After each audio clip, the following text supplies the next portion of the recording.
I want to just pass it around, and seriously, everyone has like max 15 seconds, and in fact, I'm going to pass it for everyone instead of having us pass it around. I'll pass, and I'm going to be a little bit judicial with like um, all how this all goes. But I guess before I start, hey, yeah, Eduardo.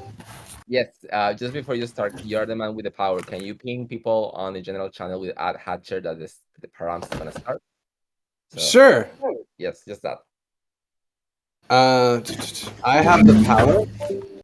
How do you not have the power? Everyone have the power, but you are Griff, so it will be easier. Oh, You have that little icon that people love. oh, is that it?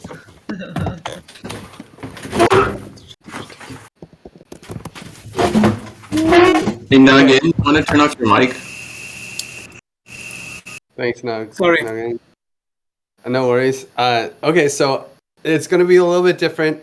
I'm going to pass it to people and get questions for the first. I guess before we start, you're representing Goldilocks, Lauren. Mitch, you're representing Bolsheviks Gambit. Who's representing 420? I will for the time Uh-oh. being Nate, your internet is not good enough. until That's a good test.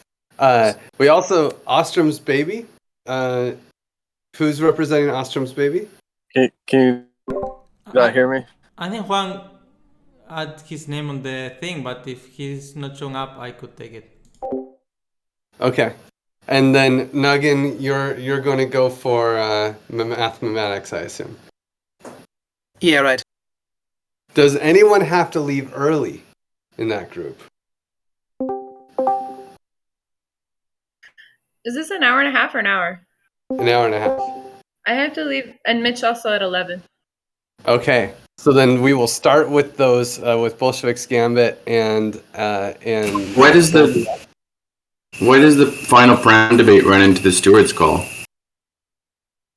Doesn't run into the Stewards call, I don't think. No, it runs into the Giveth Comms call. Give it comms call. Yeah, you're right. Cool. Okay, well then we'll just go first. Perfect. So then let's start off. Let's start off with the who wants to start? You guys, which one of you wants to start? What are we starting with? You want people to ask us questions, or like we didn't really have clarity on that? This is going to be a novel approach where actually we're going to do the questions round first, and then you guys give your pitch. So, do either of you want to start? Okay, then we'll go with the Marxist Vlad. I think you can start best. And so this is your moment. I'm going to facilitate a very quick, rapid. What questions do you want to know about Bolsheviks Gambit before our Marxist Vlad gives the presentation? So let's start with Lauren. Do you have anything? Actually, I'll skip the people who are giving presentations. Let's go to Chewy. Do you have any questions for Bolsheviks Gambit? No, not really. I'll just say that I fully support Bolsheviks Gambit. Nice. Okay, I'm in the communist team. I'll pass it to Mateo. Okay. But I'll pass the rest. Yeah. Hey guys. Here to listen mostly. I like Goldilocks, so I don't have a question. I just want to be listening to all of it. I'll pass Perfect. it. Here, I'll pass it because otherwise I'll lose track and I want to keep it fast. How about Ann Brody? Do you have any questions for Bolsheviks Gambit? No, I'm an observer today. Perfect. I have a question. Yeah. My question to Bolsheviks Gambit is, I really like your proposal. It's just, I think the price could be higher. Why have you chosen such a relatively low price? Okay. So keep that in mind, Bolshevik's Gambit. That's a good question to answer. Do you have any other questions, Angela? Nope, this is my question. Perfect. Sorry, I'm going to facilitate hard because we have so much to do. Benz, do you have any questions for Bolshevik's Gambit? Yeah, can you hear me? Yeah. So Bolsheviks and Goldilocks are very similar, except for kind of the entry and exit tribute. I guess my question is like, why Bolsheviks, steady, kind of more even scheme versus high entry, low to start, and then change it through Tau voting over the course of a couple weeks or months. Perfect. Okay, keep it. Nope, don't answer yet. Keep that I in didn't mind. understand the question, Griff, but okay. Okay. No, go ahead. Are you saying what the tribute strategy is, Vince? Yeah, and why that over Goldilocks? Okay, thank you. Perfect. Great call, Mitch. Thank you for interrupting. How about Blanks? Do you have any questions for Bolshevik's Gambit? No, thanks. Perfect. Craig, do you have any questions for Bolshevik's Gambit? No thanks. Go. Eduardo? I had a very similar question regarding the entry and exit tribute. So yeah, once they got answered that, I will get my answer too. Okay. Perfect. Christopher, do you have any questions for Bolshevik's Gambit? No, thank you. How about Livia? Do you have any questions for Bolshevik's Gambit? No. Maffer? No. Marco? I have one. Besides, No questions for me. No questions? No, go ahead, Zip. Yeah, I have one question. Like, besides the meme, is there any plan to keep like this communism into the culture, or is just a meme to for the proposal? Great. Or is any cultural thinkings behind that? I mean, the commons, and sorry, I won't answer, but Yeah, save it. Save it. I hope you're taking notes. Nate, do you have any questions for Bolshevik's Gambit? Yeah. So you have one of the shortest token frees and token thaws. Why is that a beneficial strategy? That's great. What a great question. How about Nick? Do you have any questions for Bolshevik's Gambit? No, but maybe people who have questions can just type in the Param's channel so you don't have to go through everyone. That's it. Bye. No, I actually want to put everyone on the spot because Oh, they have okay. questions, but they're shy to ask them. Okay. At least that's my strategy. What about you, Santi? Do you have any questions for Bolshevik's Gambit? Hey, I don't know. Maybe just I can talk about what are the benefits of the proposals compared to Goldilocks, and why we should choose their proposal. Nice. And Vangelis, do you have any questions for Bolshevik's Gambit? No, I'm just an observer. Thank you. Fantastic. Let's see. Ivy, I think you rolled in. Do you have any questions for Bolshevik's Gambit? Moment because I just joined. I think I missed the presentation. Oh, yeah. No one's presented yet. We're flipping the Oh. script, asking the questions first. Oh, no, I don't have a question for that. And Gustavo, do you have any questions for Bolshevik's Gambit? Hello. No, I'm. This is like my second time joining communities, and so I'm just here to listen. And probably on other sessions, I'll promise to ask and participate. No But worries. this time That's I'm just great. listening. That's great. No, I really appreciate you guys coming. There will be like a quick question and answers section at the end after Mitch goes through his pitch. But I'm setting the timer right now, Mitch, for 6 minutes, and you can. You have more time since an hour and a half. This thing. There'll be time. There'll also be a question and answer after your thing, so there'll be more time. So yeah. You want me to screen share then? Yeah, go for it. Okay, great. So, basically what I want to talk about in this overview, because I've talked about Bolshevik's Gambit many times, we can note that the two frontrunners will be Goldilocks and Bolsheviks. So I think I just want to point out a couple key differences in this 6-minute slot.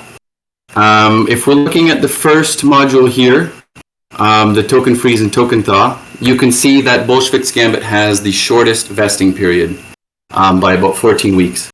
And so I've said this point a few times, and I really believe it. I think the shorter vesting is very appropriate.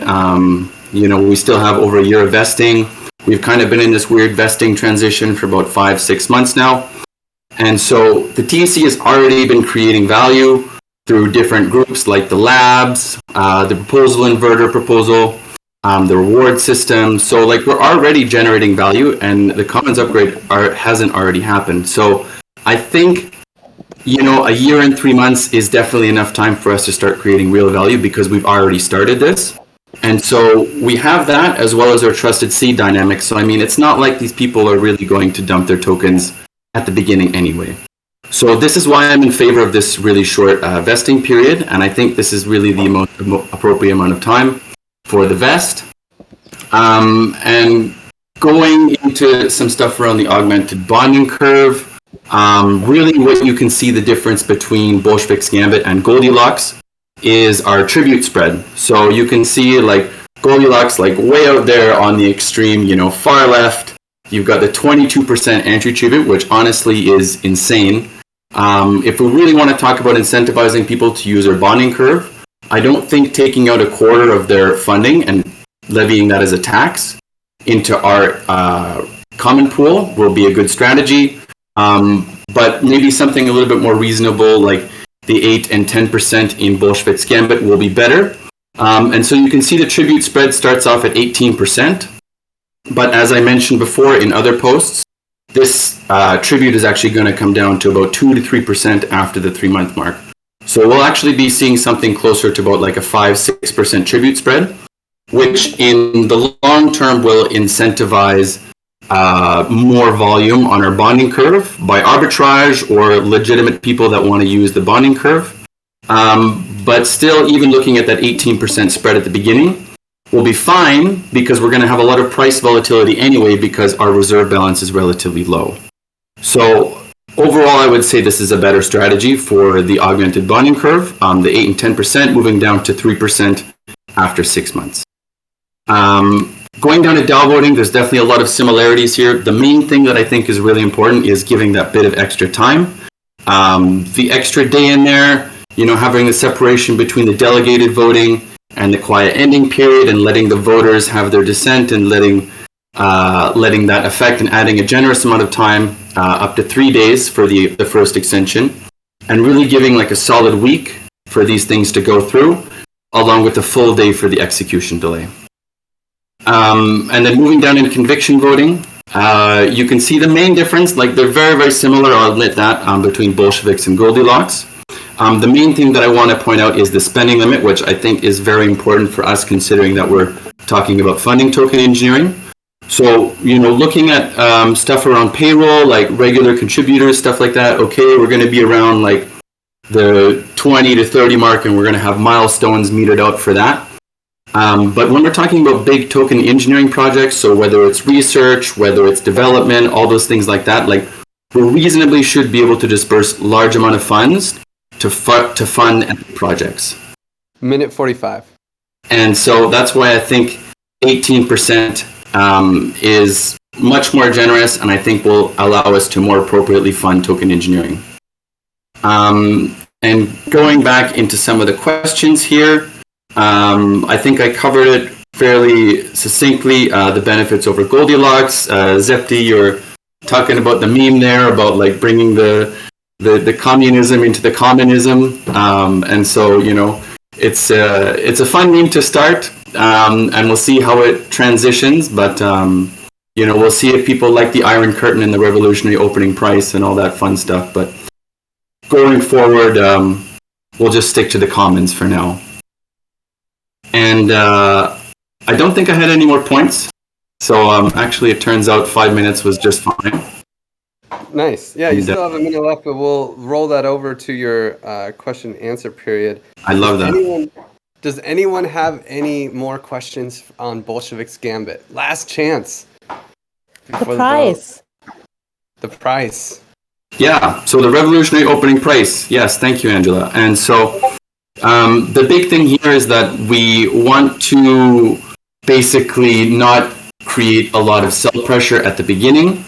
So even while hatchers can't sell their tokens at the beginning, it's more tantalizing considering the shorter vesting to sell your tokens if it was like something crazy like $5 or something. But we keep it low.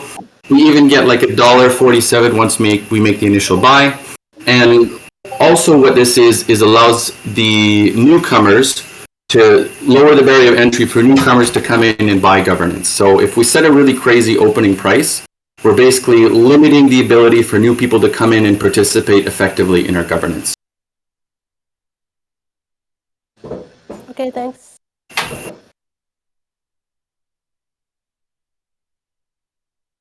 Any other questions for Bolshevik's Gambit? Thank you, Angela, for speaking up. Is there any expectation on the volume, having like those tributes, and then you're saying like you want to bring them down to get more volume, but yeah, what are your expectations on that, and how this tribute would affect? Well, basically, by having a lower spread means that there will need to have less of a shift in price between the primary market and the secondary market to make it profitable for arbitrage to happen. So the higher the spread, the higher the price difference has to be for arbitrage to happen. So having a lower spread, meaning having lower tributes, will encourage more volume.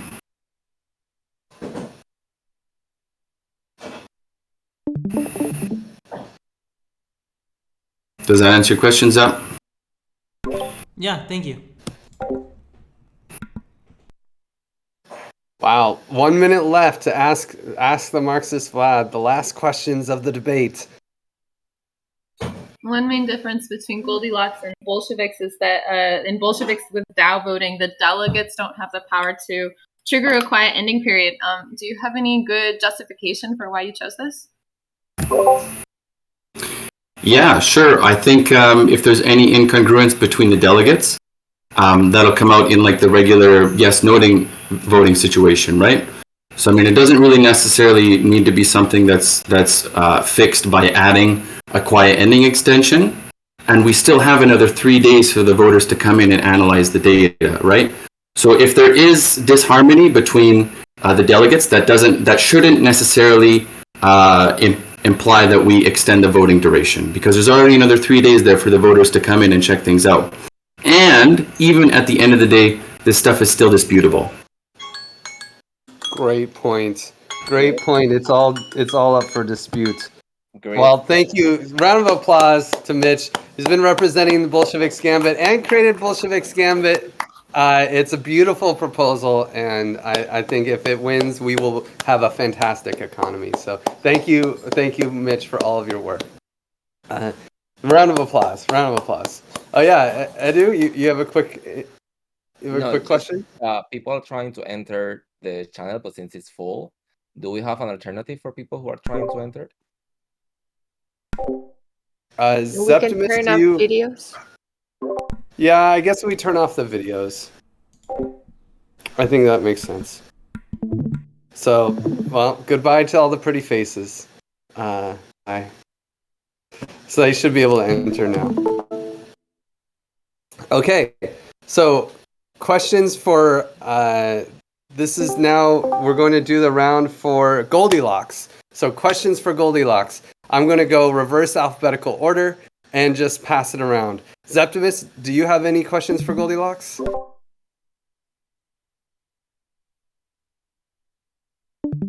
Oh, sorry, you unmuted, but we can't hear you. Oh, sorry. Not now. No, but I need to check it out. Okay.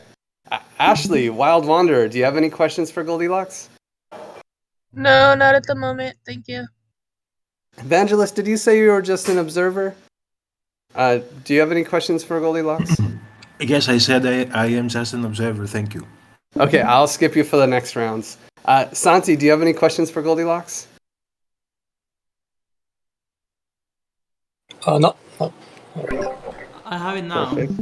I just Yeah? made my mind. Like, yeah, Goldilocks. Like, the thing that I know, like, you guys explain time over time, but I still don't understand why so high the entry tribute. And yeah, just the same question again, but. That's great. No, it's an important one. Pavle, Pax the Max, do you have any questions for Goldilocks?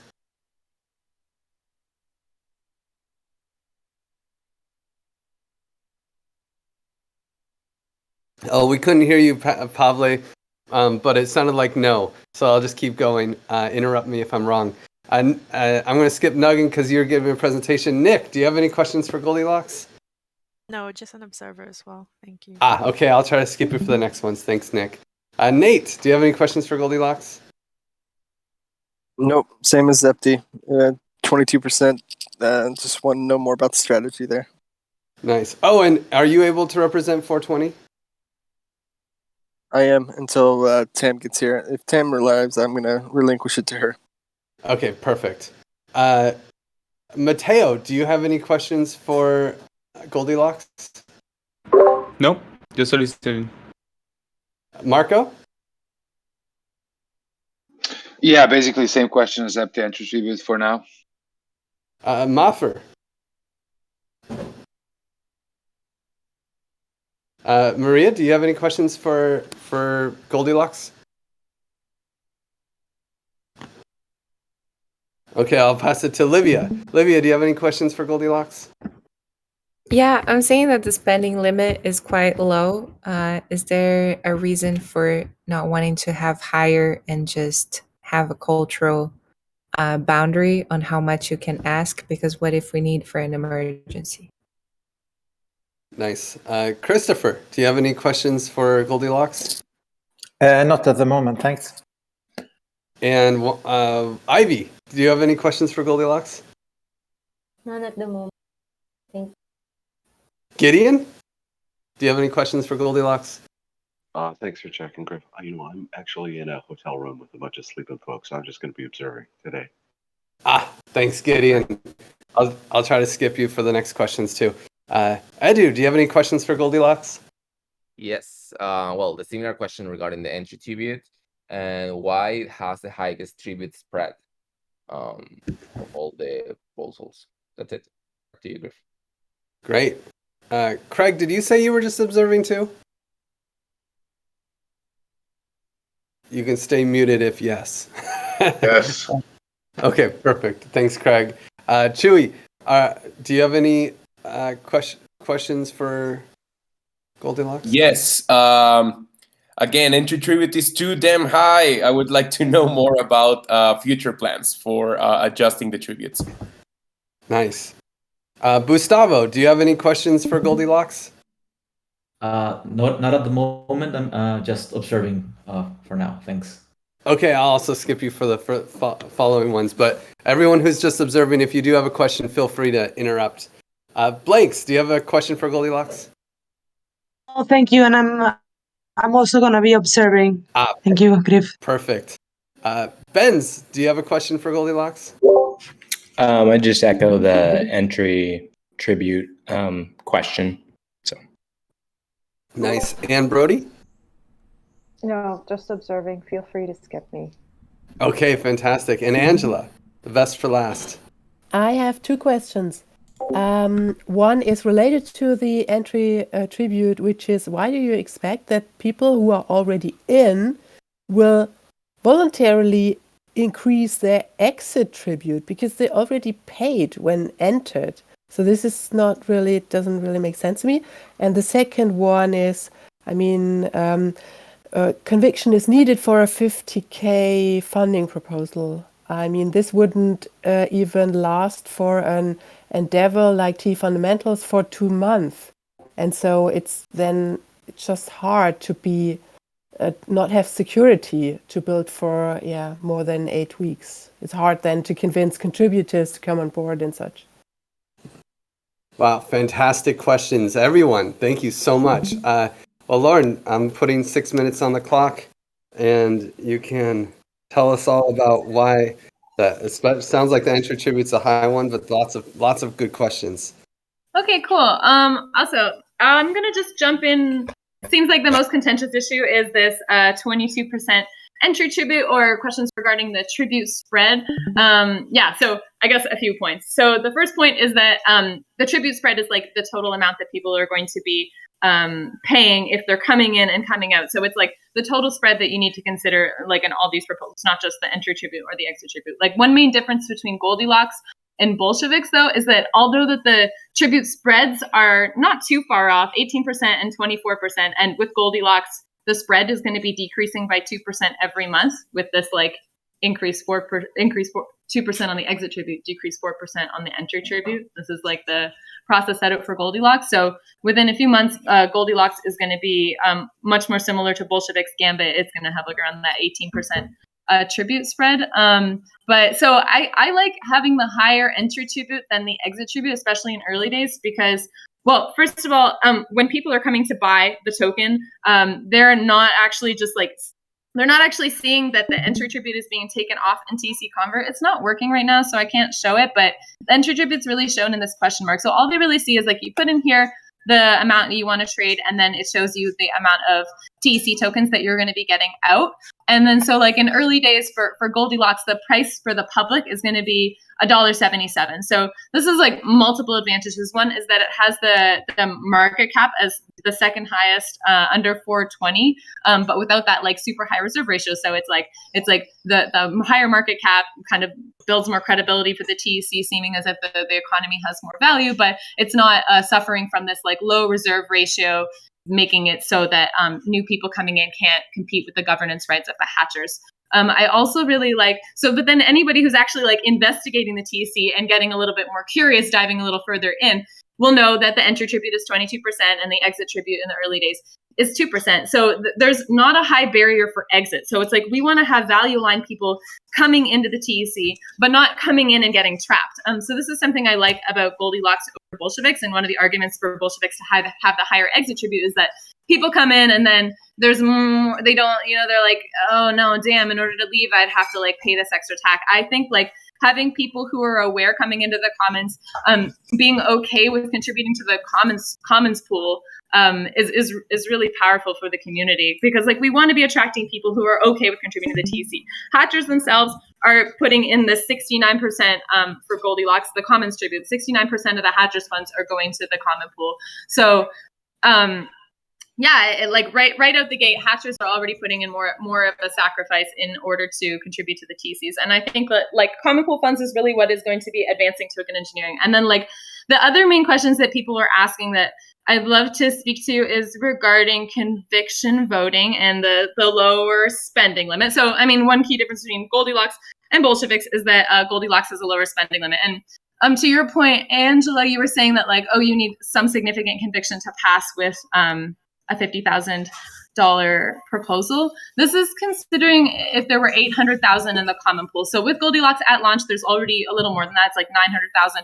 After the initial buy, it's getting close to 1 million. With the higher entry tribute, then new people are coming in, the common pool funds are growing. So it's like the spending limit, the percentage of funds being requested and taken out is like a smaller percentage if we're generating more common pool funds. So like with the Goldilocks proposal, the idea is to continue generating funds with our token buys and sells in order to have money available to fund token engineering initiatives. And I think that this is like really a the TEC values. Something else I like about the parameters for conviction voting for the Goldilocks proposal is that nothing can pass in 8 days, and it's pretty difficult to pass proposals in 1 day. I don't think that we should be like, we could pass 3% proposals in 1 day if we had 80% of the tokens. So if we had like a ton of people wanting to take those funds out. I think that proposals requesting funds and taking all these funds out of the common pool very, very quickly is probably pretty unlikely, but like after we move to 1 week, things become a lot more reasonable.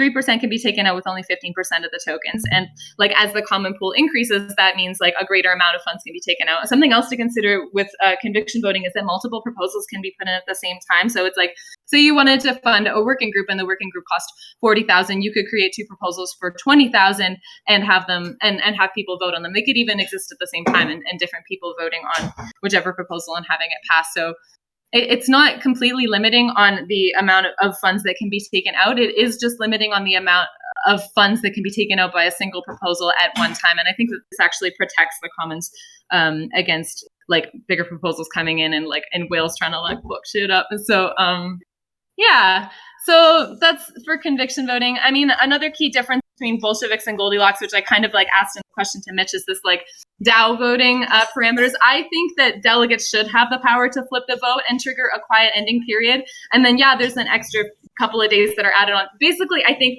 if the delegates have contention, even if it's like discussed about in like the advice process, like I think some people don't speak up in the advice process as much. And then like, we should allow people to be able to vote as well without having to necessarily explain everything. But if there's contentiousness, it flips the votes. And then that encourages more people to come in with governance, start checking on how their delegates voted. And this just really actually draws more engagement and more people into the TEC.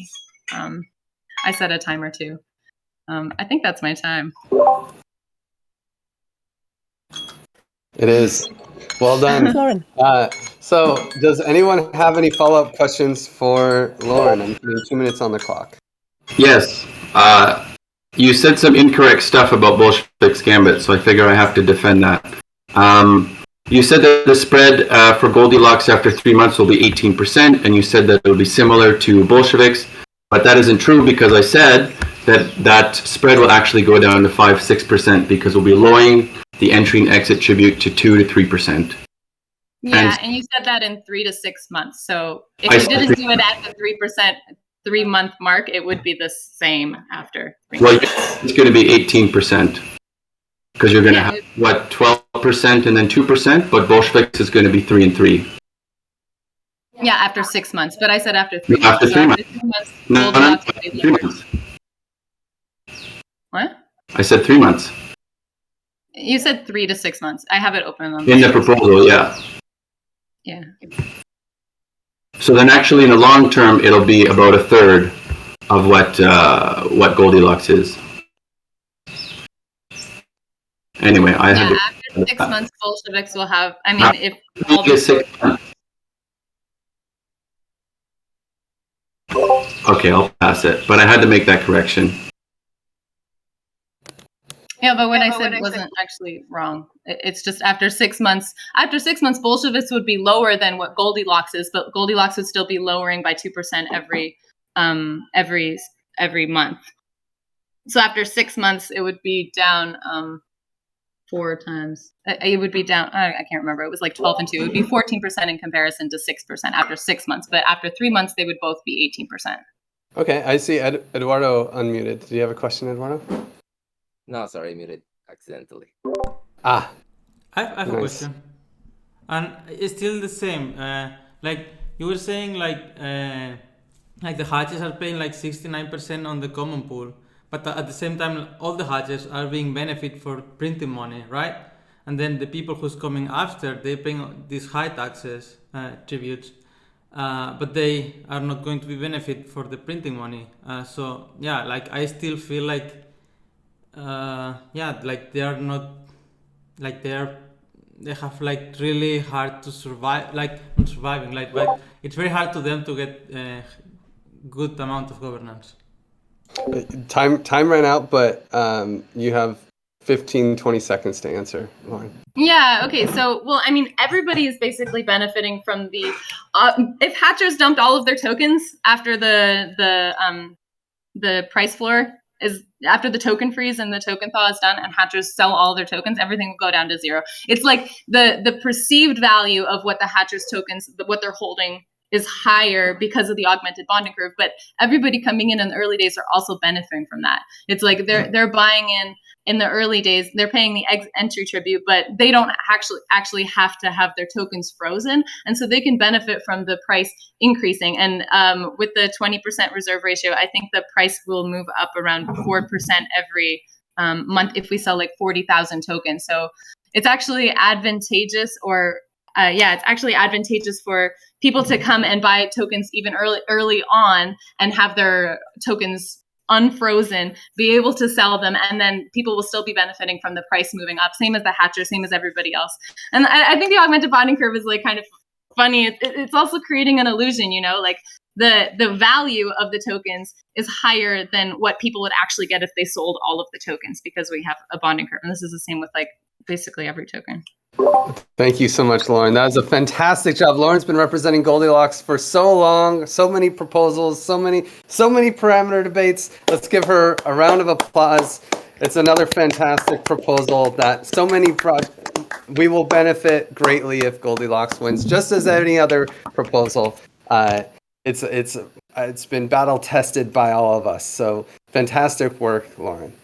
And let's next. I would love to do mathematics. Are you down for that, Nuggin? Yeah, totally.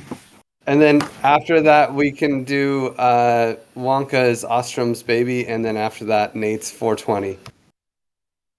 Okay, so let's do the round of questions. I'll start from the bottom again. Sorry, Zeptimus.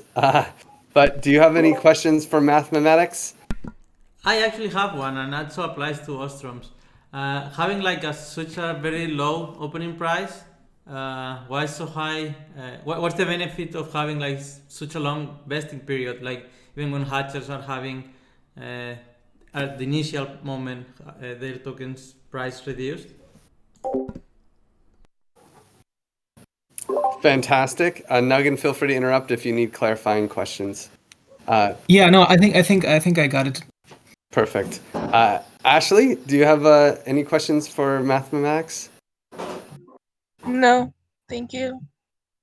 Sem, do you have any questions for mathematics? No, thank you. Santi, any questions? Same question as Septimus. Nice. Pax the Max. Any questions, Pavle? Okay, we'll throw it to Nate. Oh wait, no, you're representing 420. I have confidence that you'll interrupt to ask the questions, Nate. Mateo, do you have any questions for mathematics? Nope, we're cool. Marco? No questions so far, thanks. Mario Rosso, do you have any questions for mathematics? Also, if you're just observing, you can tell me and I'll skip you for the next questions. Yes, I'm just observing. Thank you. Okay, perfect. Thanks, Mario.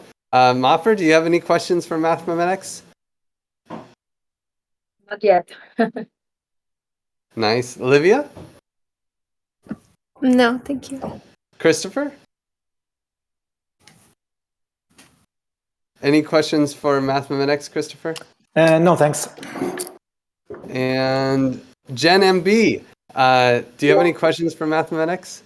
No, I don't have any questions. Thank you. Fantastic. Jeff, do you have any questions for mathematics? Oh, Jeff just left, flashed out. Ivy, do you have any questions for mathematics? No, thank you. Edu, do you have any questions for mathematics? Sadly, no. Chewy?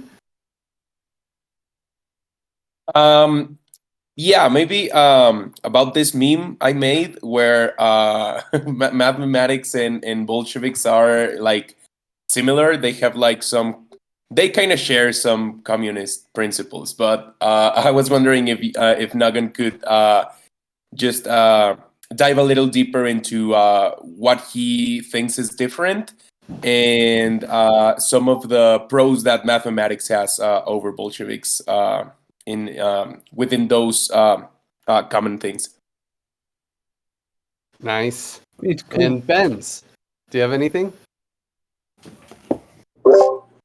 My one question is kind of the justification of the lower opening price versus kind of the $1 ones, and then of course 420, which is higher.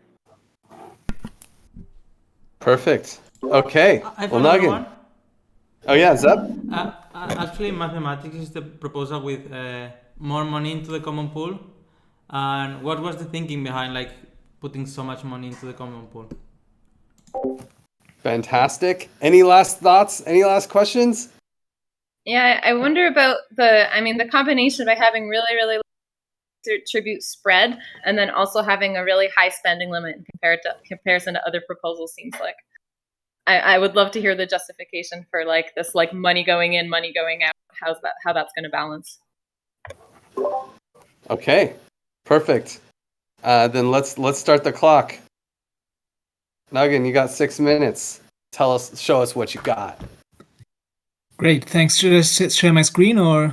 Oh yes, please. Especially the voters pamphlet is always fun to look at and show. Okay, yeah, well, thanks for listening.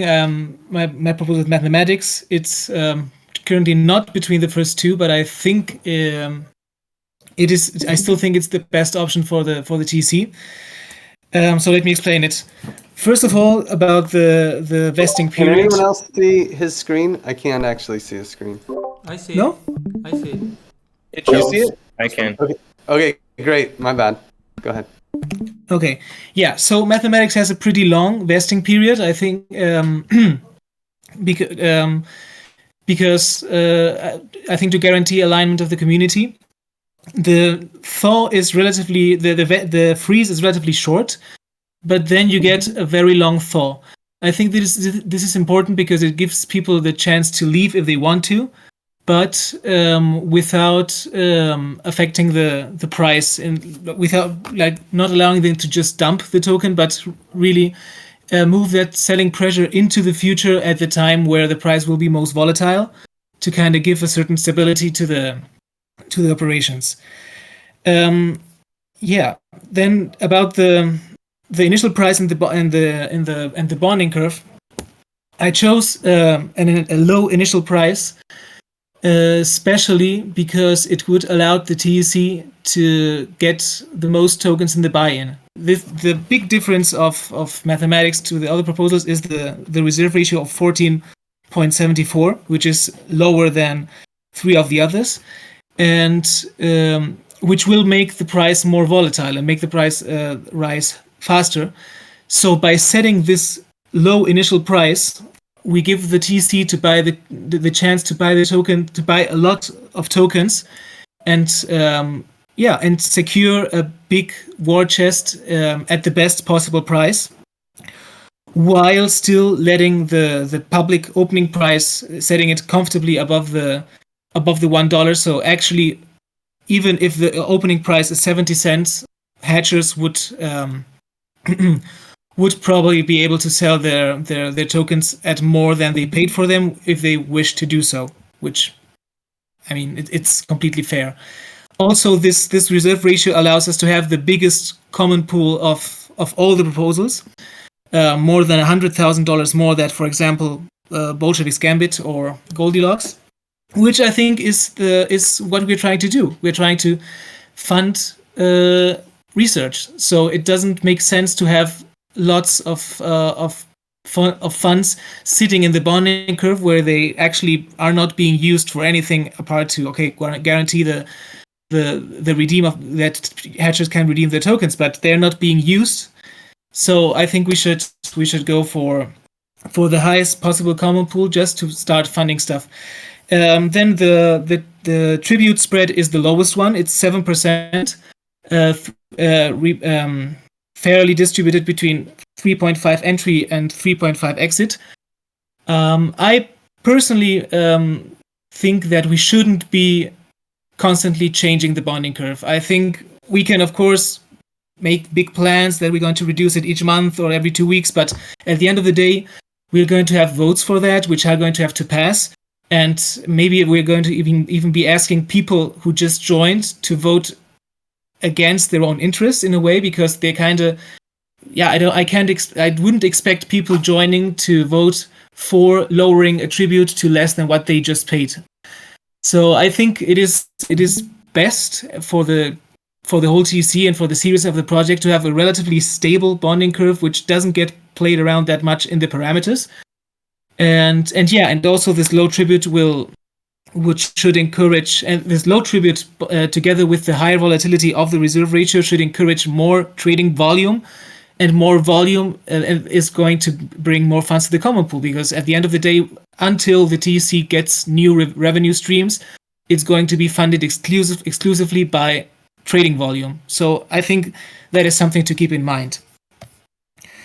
Then for the DAO voting, this one it is.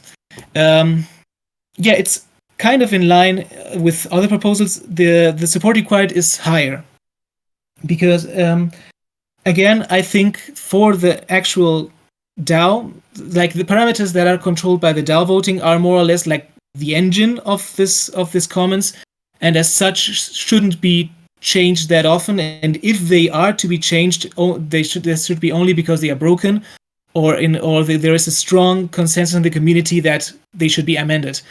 So I think 91% is reasonable there.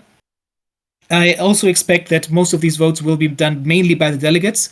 So the delegates should use the forum, the Discord, working groups to align on what they're trying to do, and then vote together, and not have some discussion happening on the vote itself. And nonetheless, I think it's important to have a long vote duration for the people who delegated their votes to be able to check what is happening and change their vote if they feel so. But I think my opinion, and this proposal's opinion, is that the DAO parameters should be relatively stable. Because I think that's the right thing to do. Oh, I'm so sorry, Nugget. I didn't give you a stopping time. Do you have like 30 seconds more to yeah, sure. About the conviction voting, it's 7 days. It's intended for passing proposals in around 2 weeks to 1 month, and with a high spending limit, because I think these projects cost money, and we should be able to fund bigger stuff and not limit ourselves and force ourselves to cut projects short or divide them into two small pieces.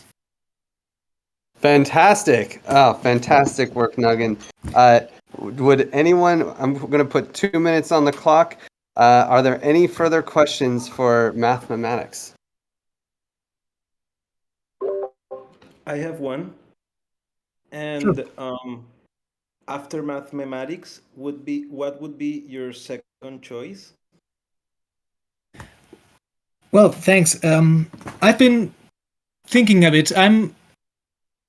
I like Ostrom's Baby a lot, and I also like Bolshevik's Gambit. These are for me like the two options I've personally aligned most with. Like, I'm going to use your question to go back to the question that Chewy made, because I didn't have time to get into it in the presentation. The main difference with Bolshevik's Gambit is, in my opinion, the bonding curve, and with the lower reserve ratio, which is going to make allow the price to grow more. And I think this is important because it protects the commons against big whales just buying all the supply. It makes it exponentially more expensive. And I think proposals with lower reserve ratio are under the risk to have whales buying too much governance. So that would be the biggest difference there. I think also this helps with the DAO voting, because it would make it more difficult for whales to kind of grift the DAO voting, and by triggering extensions or killing the minimum quorum, which with low reserve ratio I think is also a risk. But yeah, I like Ostrom's Baby's idea of the lower starting price, which lets us buy more TC tokens at the beginning, which I think will be very important also for DAO to DAO collaborations, or funding just the team working with the reward system. Fantastic work. Fantastic work. Thank you so much, Nugget. You've done a great job at representing mathematics and also creating mathematics. It's a lot of work. No surprise that you also did the back end for the bonding curve. So well done there. And we will be lucky to have a great proposal like mathematics win. Thanks. Chewy, did you unmute for a second? No, I was just giving Nugget some applause. Oh, nice. Yes, round of applause for Nugget. Woo! Yes, hero. Okay, so next we have Ostrom's baby, Wonka. If you have, I'm going to pass it around quickly again to see if you have any questions for Ostrom's baby. And Septimus, lucky you always get to start. Do you have any questions for Ostrom's baby? Yeah, the same question as I did for mathematics, and especially with Ostrom, since the reserve is also high. I wonder, even with such a low price, why do we have such a long vesting period? Like someone who's buying on the bonding curve at the beginning, they are going to buy 1.01, okay, some tribute, but they are going to be free vesting, and then hatches have to wait 80 weeks. Some clarification on that thinking behind. Nice. Ashley, do you have any questions for mathematics? I'm sorry, not math. Ostrom's baby. Thank you. Great. Doga, welcome to the party. So we're just doing questions first this time. Do you have any questions for Ostrom's baby? I'm not really sorry. It's nice to hear everything, all the details. It's fun to be here. Welcome. Tam. Oh, Tam, will you be representing 420 today, or would you like Nate to do it? I'm happy to do it. I'm happy for Nate to do it. I think he might even do a better job than I do. I thought the time I saw him present was excellent. So maybe we'll decide last minute. Okay, you two debate in DM. Hi everyone. What? Okay. Sem, do you have any questions for Ostrom's baby? No, just listening. Thank you. Oh, okay. I'll skip you on the next one. Santi, do you have any questions for Ostrom's baby? No. And Pax the Max? No questions at this time, thank you. Fantastic. Let's see. Mateo, do you have any questions for Ostrom's baby? No, I'm an observer. Oh, observer. Okay, cool. Yeah. I'll skip it for the next one. Marco, do you have any questions? Not now, thanks. How about Maffer? No, not yet. Olivia? No, thank you. Christopher? No, thank you. Jen MB?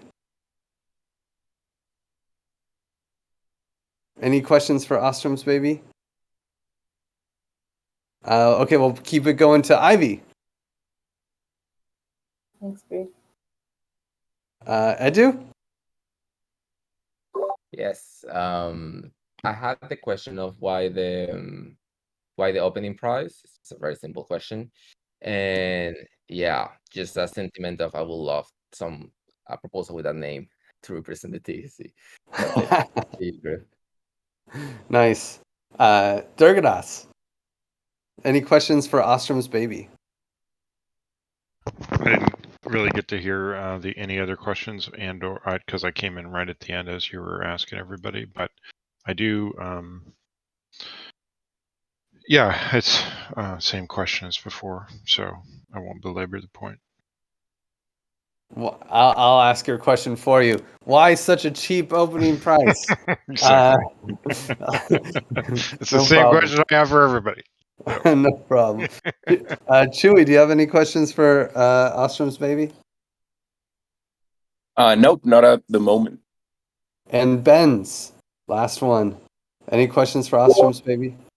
Hey, yeah. I have a question about conviction voting parameters. So I think Ostrom's baby is kind of the most different in that regard, with the shortest conviction growth, lowest minimum conviction, and lowest spending limit. Just curious, the justification behind that and how it fits in with the rest of your parameters. And I'll throw in a question as well. Yeah, throw it in. I just maybe ask, do you perceive any disadvantages from having the smallest market cap of all the proposals?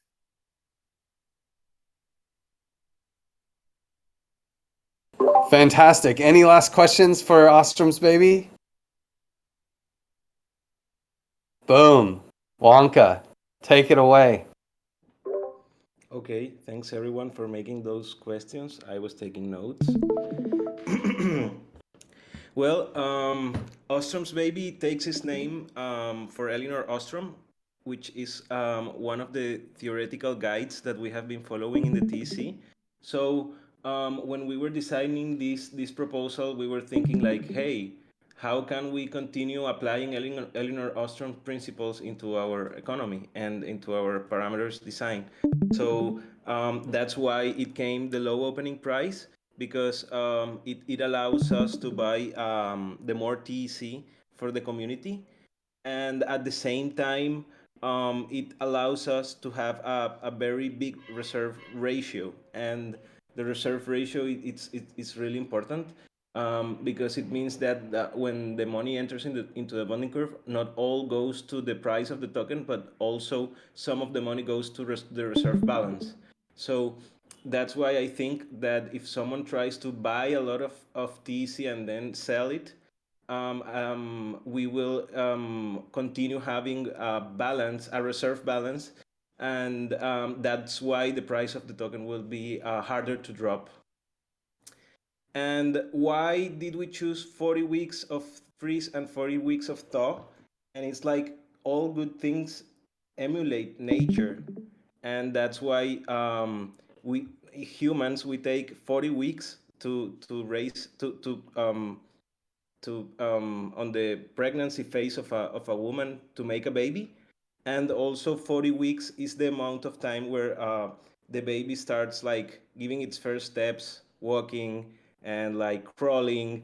So I was thinking of this like a baby, like, okay, we are 40 weeks of the baby growing inside of our body, and 40 weeks of the baby when the baby starts to walk.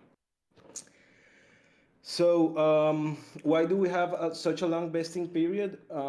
Because I also think that hatchers will be buying, and that hatchers will be able to play with the tokens that they buy, but that the tokens that were distributed with the initial distribution are mostly to give the sustainability to the economy, and that's why it shouldn't be touched, because it's like the big part that a big part that if it's touched early, it can destabilize the economy.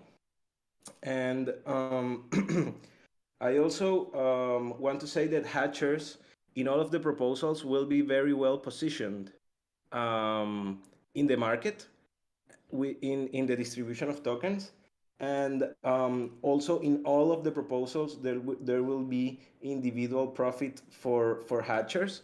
But I also like this line of our values that says our commons operate from a prosocial human-centered perspective and prioritizes the advancement of token engineering over short-term profit.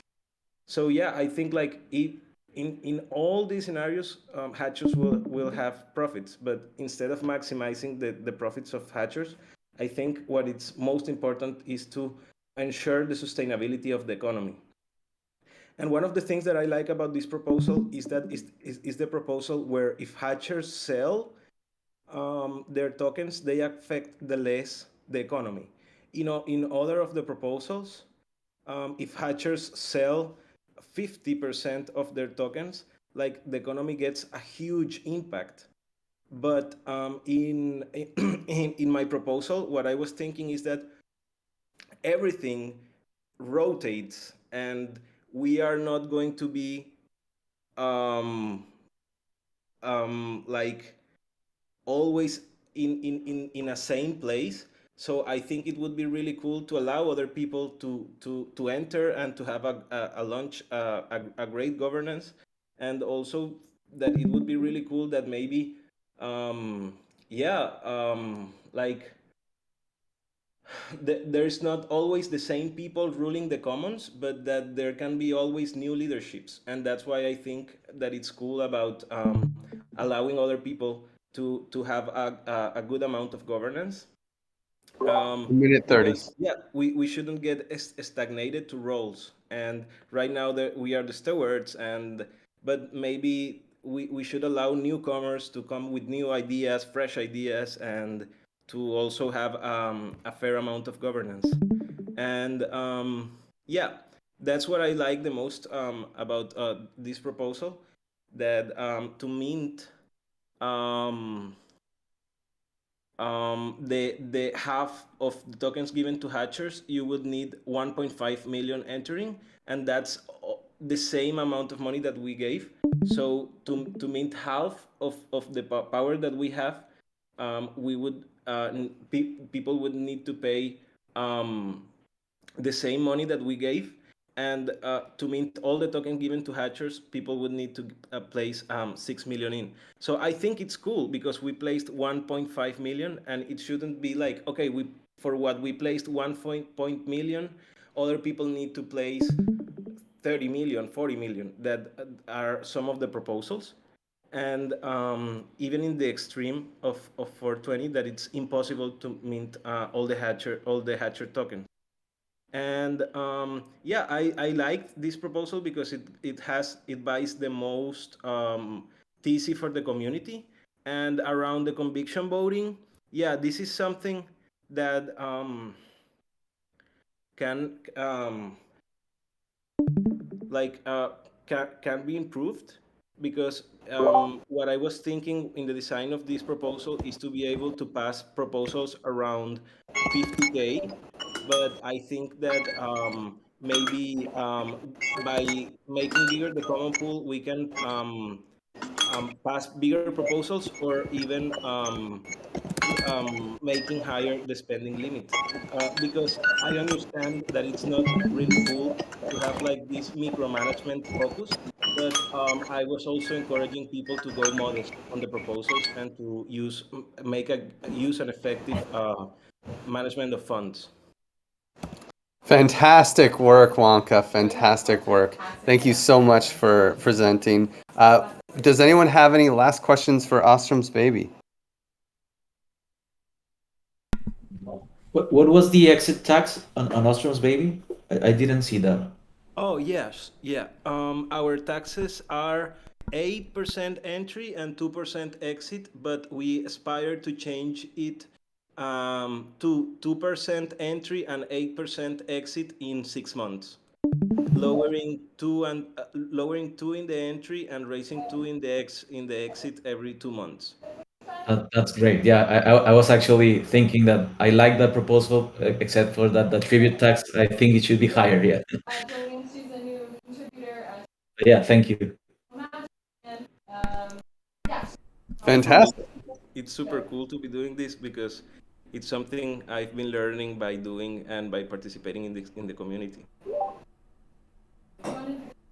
Fantastic. Any other questions for Ostrom's baby? Yeah, I still have the question of the vesting, like having like the highest reserve ratio, also like very low entry price, and even like almost like the hatch price after the commons upgrade.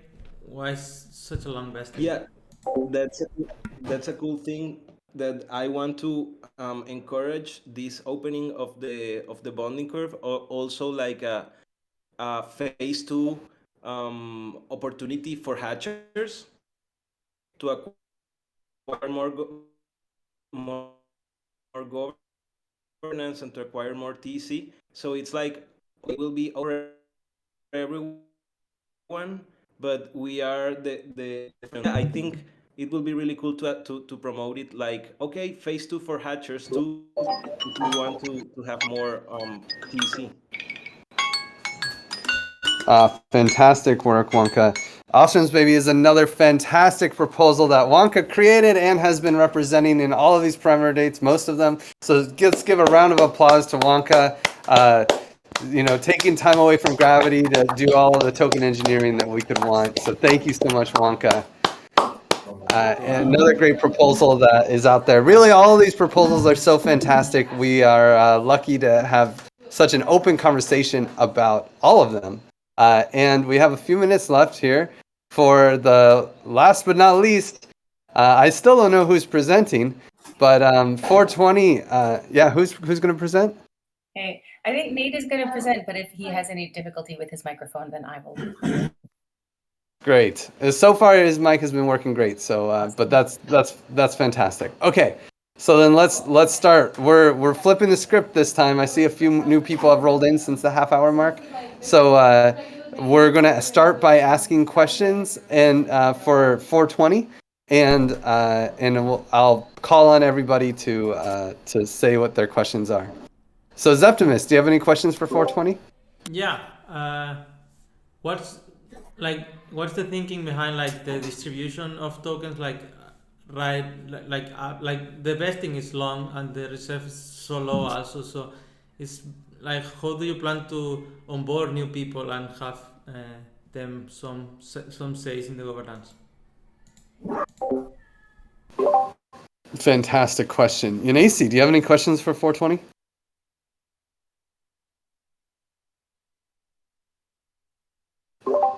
I'll keep passing it along. Vivi, do you have any questions?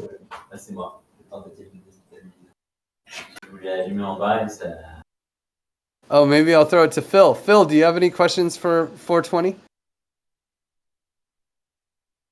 No question. Thanks, Phil. Doga, did you have any questions for 420? Not really, but thanks for the presentation. For sure. Well, Tam, since you're not presenting, do you have any questions for 420? I wasn't expecting this. No, not at this time. Thanks. Great. Tiago, T. Rossi, do you have any questions for 420? No, not right now. Thank you, Chris. Thank you, man. How about you, Santi? Santi T. Do you have any questions for 420? Oh, no, thanks. And our legal steward is back. Hey, Santi, good to see you, man. Do you have any questions for Nate and 420? No questions. Thank you. Nice to be back. Yeah, always a pleasure to see you, man. How about you, Quantum 369? Do you have any questions for 420? No, not really. Thanks.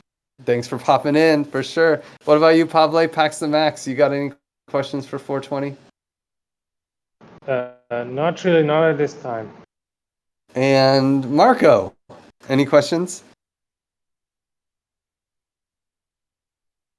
Sorry, I was finding the unmute button. No. Save it for later. So yeah, pass it over to someone else. Okay. How about Maffer? Do you have any questions for 420? No, it's all time. Christopher?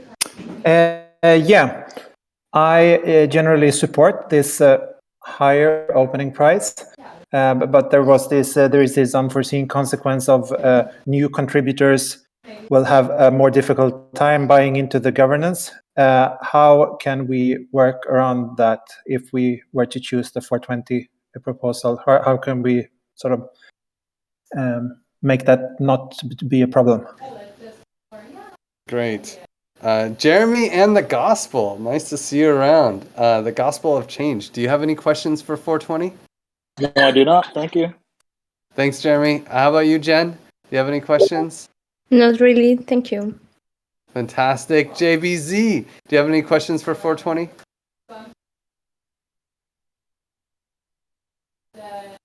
Oh, Humberto. Nice to see you around, man. H. Bezo, do you have any questions for 420? No, not right now. Thanks. I'm also happy to see you around. Yeah. How about Edu? Do you have any questions for 420? No, thank you. Durgadas? Sorry, I just rebooted and I'm having a struggle here, so maybe move on to somebody else. Okay. Shui, do you have any questions for 420?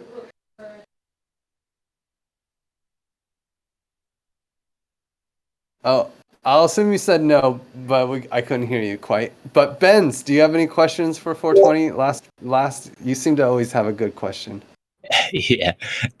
My question is 420 has the highest opening price and the longest freeze thaw. What's the reasoning behind that? I know it's kind of like a high opening price reward to hatchers, but then with that long freeze thaw, does that balance out or kind of counter each other? Fantastic. Okay. Wow. Great question. Hey, Griff, can I just jump in with my question? Please do. Please do. Yeah. So, well, I was just thinking about it. Like, how important is it to actually make it impossible for someone to mint all the patch tokens? It's from the augmented bonding curve, as opposed to other proposals where there's like, it's needed 4 million or 50 million to mint all the tokens from Hatcher. So all other proposals have that, whereas the strategy of the 420 was to make it impossible, like completely impossible. So how important is that at the expense of modifying other parameters in the bonding curve? Man, fantastic questions. Any other last minute questions? Okay, Nate. It's all on you, man. Last debate of the season. You want to share a screen and show us what you got?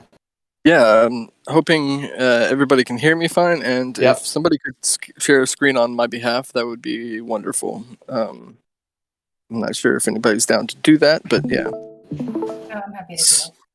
Thank you, Tam. Oh, look at that team. Great. So, just to address the overall questions regarding the high opening price and this trade-off of governance decisions and access to governance. So, one of the benefits of having such a high opening price and such a low reserve ratio that it makes it virtually impossible for anybody, any single individual or entity to challenge the hatchers, the trusted seed, and governance power. And that's a huge benefit, is that we won't have any type of hostile takeover or an attempt to do so, just because it makes it virtually impossible and so cost effective to even attempt it. And so the benefit of that, the trade-off for that is that a lot of people have brought up concerns around having access to governance competition within the community, especially in the short term. And while people see that as kind of a weakness, I see that as a huge advantage, because most of the governance power will be residing in the hands of the trusted seed, the people who are most value aligned to keep this going, keep the TEC running, and have the best interest of the TEC at heart.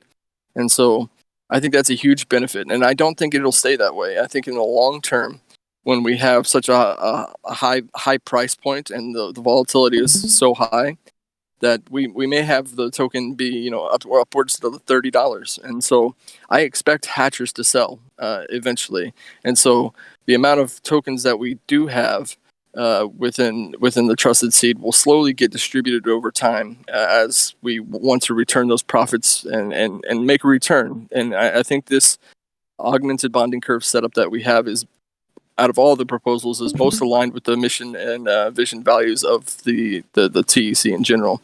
We want to reward those people who have put money forward to create public goods, and we want them to realize a return on their investment. And so I do think governance will eventually balance out in the long term. And to how it relates to the token freeze and token thaw, to get back at that original question that Blue Ben's brought up, is that we have this long token thaw, longest one of all the proposals, and the benefit of that is that we create a lot of stability and making sure that we have those long term. As hatchers, we want to make sure that we have those long term stability and making sure that we we're sticking with it and we're creating value within the TE space. And having that long-term token freeze, token thaw period, it matches up with this type of strategy. Another benefit within the augmented bonding curve aspect of it is with the volatility. This proposal is designed with the idea that most of the economic velocity and the exchange of tokens within the augmented bonding curve is not going to come from individuals themselves, but from actually arbitrage opportunities. And with such a high volatility, you're going to have larger spreads between the secondary markets and the actual bonding curve, which will encourage more arbitrage opportunities and more transactions through the bonding curve itself, generating more money for the common pool. And so I think this is one proposal that is strictly designed for arbitrage and not so much individuals wanting to pay a tax on things. Individuals will still have that opportunity, but this is very much designed for the pragmatic reason of, hey, we're going to have this arbitrage between the secondary markets and this augmented bonding curve, and we're going to make money off of that and generate money for the common pool so we can fund public goods. So we have the token thaw and token freeze is pretty long, but that lines up with the overall strategy of the augmented bonding curve. The entry and exit tribute tax, I believe, are at 12 and 8. I think that's pretty reasonable, and we all have the assumption that these are going to change in the future anyway. And so with the TAL voting, we have a good 7 days, I believe, with this proposal. I think it matches up pretty nicely with the rest of the voting procedures. And one of the underrated parts of this proposal is that the conviction growth. I really do think we have the highest conviction growth, which means it takes a little bit longer for your conviction to grow. I think this helps early on when there's not a lot of proposals, and we want to make sure that what we're funding is value aligned and it has community support. So a minute 30. Yeah, and so outside of all of that, I think the general concerns that people have brought up is a valid concern, is that are we limiting access to newcomers to governance power, and how can they compete with the will of the TEC? And I truly believe that's not something that we should be too worried about, and I do think in the long term this will balance out. We will take profits, we will sell our tokens later on, and it's got a high market cap. I think it's very attractive to speculation. I think it's very attractive to individuals within the TEC. And so I think it's really interesting. One of the more interesting proposals that we've had, and the low volatility is something I find really important. So I think that's about all I have to say. I don't know if Tam, if you have anything to add to that. Yeah, it's been, the points that people have raised up about governance has really been something that I've been reflecting on. And at first I thought, okay, we just turned off the bonding curve and we have a fixed supply. One of the things I was thinking is that we are such a creative, forward, innovative community, like we can come up with a solution. And then it occurred to me, we already came up with a solution. The community's already approved a governance-only token to separate the governance from the price of the TEC. And if we continue that plan, I believe Sem might have even put a proposal for building it on our forum. And if we continue with that plan, we could ensure the inclusivity and governance that's so important to us, and still value this thing that we've built together higher than, even at 8 mil market cap, I still think the intellectual capital, the brain trust, this community and everything that we've built, I think 8 mil market cap is undervaluing this right now.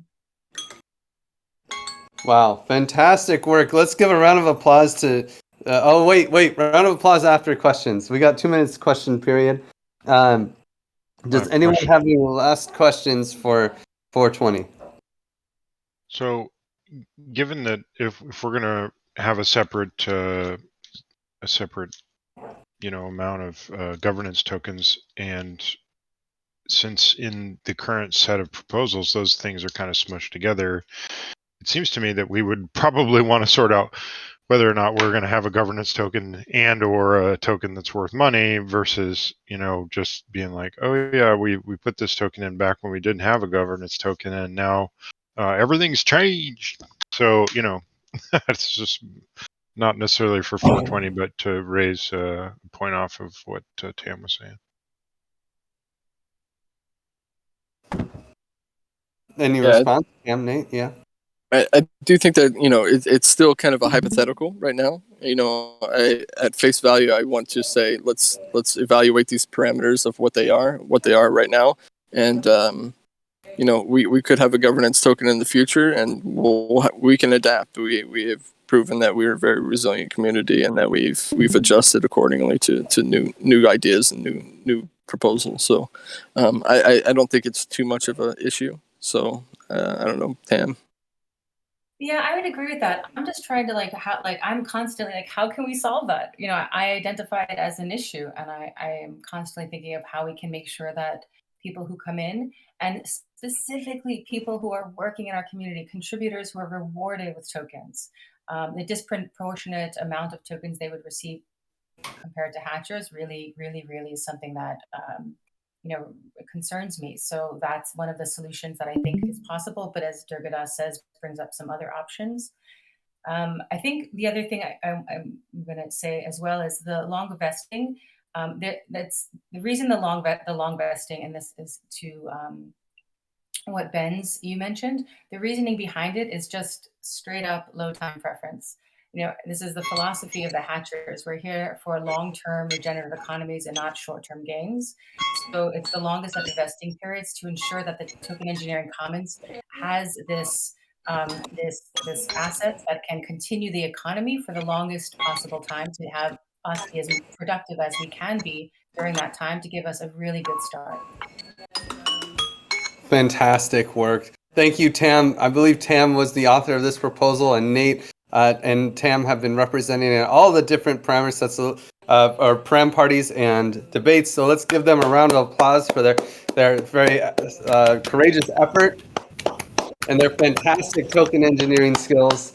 So yes, thank you. It was a lot of work, and it's a fantastic proposal. All of these proposals are more than satisfactory solutions to how do we configure our future economy. They're just different strategies that we as a community get to decide between. So there really isn't a bad configuration out there. It's really, how do we as a community want to run our economy? I'm really curious. We have 7 minutes left. I just want to pass it around and give everyone a chance who didn't say that they were sitting this one out and just observing, to say what they think their favorite proposal is. No reason. Let's say top two proposals, first and second. No explanation, just what you think. We're gonna go reverse alphabetical order again. So Zeptimus, number one and number two. What's your top two proposals? Ostroms and Boskevik. Nice. Okay. Vi, and of course you can say undecided, or you want to keep it private. That's also fine. Vi? Bolsheviks and 4.2. Sounds really Nice. Doga? For now, mathematics and Ostrom, baby. Nice. Tam? Oh, I am still deciding. I'm leaning towards Goldilocks, and 420 I still love, but it would require a lot of effort after for us to figure things out. Yeah, I'm gonna still think and pass. Nice. Tiago, do you have any favorite two? I was just following the last two. So I found very appealing the Ostrom's baby, and also the last one from the 420. Yes, and them. Yes. Nice. Santi, Santig T, do you have any? Do you have a favorite top two? Yeah, Goldilocks and 420. Nice. What about you, Santi? Same, Goldilocks and 420. Wow. Ronald? Yeah, it sounds a bit strange, but also Goldilocks and 420. Wow. Okay. Quantum, do you have a favorite top two? I have just one, Ostrom's baby. Oh yeah, there it is. That's conviction right there. Conviction voting before we even launch. Phil, do you have a top two? Yeah. 420 and Goldilocks. So it's the other way around. Nice. Pax the Max. Pavle, do you have a top two proposals? Bolsheviks Gambit, and the second one I have to think about. Okay. Nugget, do you have a favorite two? Well, mathematics, obviously, and yeah, probably between Bolsheviks Gambit and Ostrom's Baby. Okay. Nate, do you have a favorite top two? Yeah, mathematics number 1, 420 number 2. Gotta love that low reserve ratio. There it is. Marco, do you have a top two? Yeah, sure. Bolshevik and 420. There it is. Muffer, do you have a top two? It would be Ostrom's Baby. And the second one, I have to think about it. Ooh, still undecided. You can lobby. Everyone can lobby Muffer. Christopher, do you have any two? Top two? Yeah, I'd go with 420 and the Ruski, the Russian, the Bolshevik. Nice. Wonka? Yeah, I like Ostrom's Baby and Goldilocks. Jeremy, do you have a top two? I'm torn between Ostrom or 420. Oh, there it is. JBZ? How about you, Humberto? Do you have top two? I've already made my vote yesterday, and it's Bolsheviks and Goldilocks. Very nice. Very nice. Edu? Ostrom and Bolsheviks. Durgadas? Top two? 420 and Goldilocks. Nice. Chewy?